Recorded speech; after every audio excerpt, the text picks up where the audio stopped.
Hello, Melinda Bassett here, and we're going to talk about some more fun stuff tonight. I thought tonight's topic, spiritual growth, would be an interesting topic. And let me just remind you guys that growth is not linear. Growth is not linear and it's not ordered. The way we grow is all over the place. It's not predictable. And so many times we think growth should be predictable. By age 30, I should be doing this. I should have this kind of car. I should have this kind of job. I should be in this situation in life. By age 40, I should be doing that. By age 50, I should have this. But the way God has us grow is so unpredictable. It's like a plant that's just shooting branches out at strange times, and you don't know when another branch is going to come out. It's so unpredictable. It's so non-linear. And if you look in nature, if you look at trees or bushes or plants, many times growth is not linear. Things don't grow in a straight line.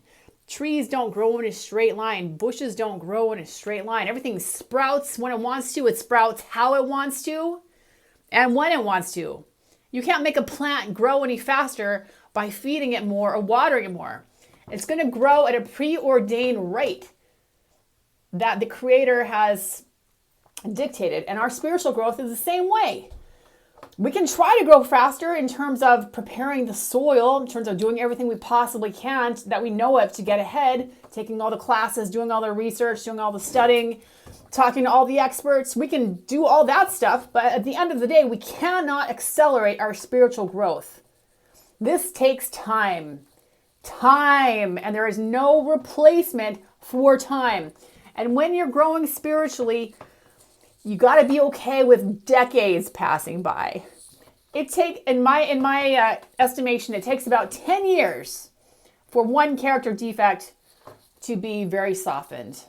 It takes about 10 years from one shortcoming to be really softened. It takes about 10 years to use that sandpaper to smooth off that rough edge of our personality, of that particular characteristic of our personality. It takes a decade.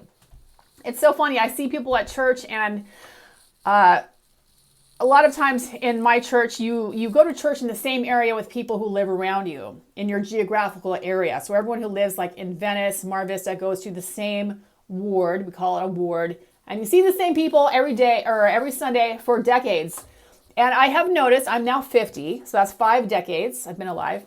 I have noticed you see the same people over and over and over, and you start to see that they're changing in a good way. They're getting better. I have one particular lady in mind, and she and I used to hate each other's guts at church. We just rubbed each other the wrong way. And now we're like almost best friends practically.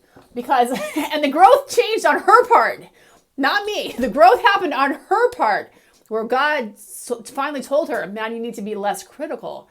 You need to understand that other people are growing in their own way at their own pace, and not everyone is going to grow the way you think they should grow. I didn't do anything different. But 10 years later, she's now a delight to be around, a joy to be around, because the Holy Spirit has been teaching her and leading her along the way.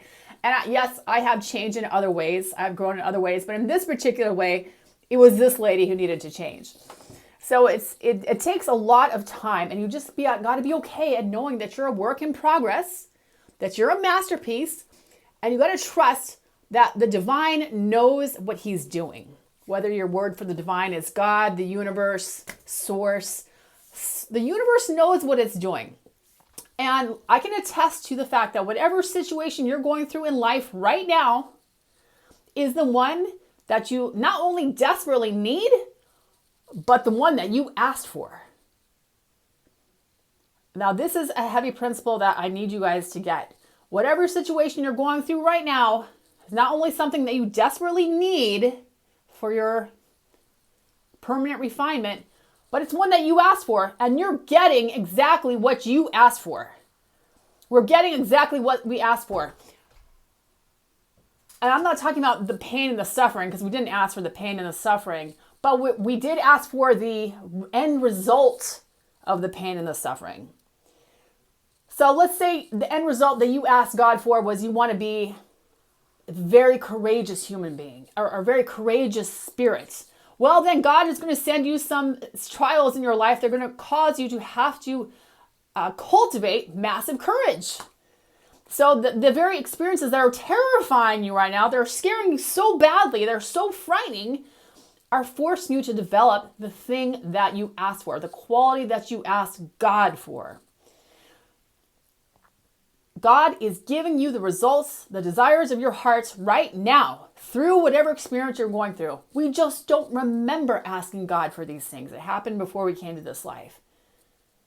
God is in the process of giving you right now exactly what you asked for, the desires of your hearts, not through the experience of it, but through the end result of the experience. I have another kind of interesting story to tell you guys. This is rather embarrassing, but many years ago when I was less mature than I am now, I briefly dated a man who had a foot fetish. This was my first experience with someone with a fetish. I didn't know any better. I was very inexperienced and naive. And I dated this guy for a couple months until I was so sickened by it that I never wanted to see him ever again. But what I'm trying to say is this experience was necessary. It was necessary for me to go through. Otherwise, I wouldn't have known that a fetish is a disgusting thing. And here's my point. God was doing a work in me. He was teaching me. We are here to learn from our own experience. I went into I'm not going to call it a relationship because it wasn't a relationship, but I went into dating this individual not knowing any better, not knowing that it was a really gross and bad, disgusting thing. And 2 months later or whatever, I was like, oh, I don't want to have anything to do with this ever again. It was so revolting. So God had done a work in me. And then the funny part is maybe a year later, I was walking by 7-Eleven and at night, and this guy approached me and he said something like, I want to take pictures can I take pictures of your feet? Or I'll offer you money to take pictures of your feet or something like that. He made it clear that he was trying to photograph women's feet for a foot fetish thing. And if I had not gone, what happened is before he even got the whole sentence out of his mouth, I was so revolted that I walked away as fast as I could. Because I had already grown in this area and I already knew it was a dead end. But it was hilarious because I didn't even let him get all the words out of his mouth. I didn't even let him finish his offer. I was like, I'm out, and walked away so quickly.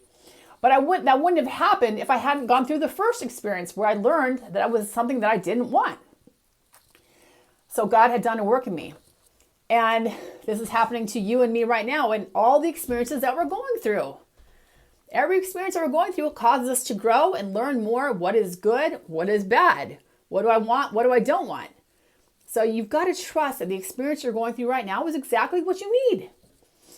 And when I met my beautiful boyfriend in 2010, and both of us entered the relationship with codependent tendencies. And we didn't know this. We'd never heard of codependence before. You just don't know. You mirror the experiences of the people that raised you. You mirror their characteristics. And my boyfriend and I love each other so much. And through many years of living together, we were able to overcome codependence. I feel like I'm largely recovered from it. And I wouldn't have recovered from it if I had not inundated myself in that experience where I had to go through it and find out what it is, identify it, and learn how to overcome it. And it was excruciatingly painful. And my boyfriend will tell you the same thing. And that's only part of the relationship. The other part of our relationship is obviously wonderful and fun and fulfilling. And that's why we stay together. But our relationship helped heal both of us from codependence because of the way that we were raised. Helped heal me from the relationship I had with my parents. And he'll tell you the same thing. And at the time, we both wanted to check out. This is too painful. This is too painful to go through. But God was doing a work in us. And now when I'm confronted with a situation where codependence is a part of it, it's very easy for me to identify it and say, I don't want any part of it because codependence is a really horrible, evil addiction. So the point is, these experiences that we're going through are refining us and strengthening us. And usually the more painful that they are, the more that we need them. And so you've got to learn to embrace the pain, man. You've got to learn to embrace the pain and just be like, no, I don't appreciate this pain. I don't like it. It does not feel good, but it's doing a valuable work in me that I'm really going to appreciate the end result of. So you got to play the long game when you're dealing with pain. You cannot take a short-term view of the pain that you're going through. You got to play the long game. You have to look years down the road and say, how is this going to benefit me? What lessons am I learning that are going to benefit me for eternity?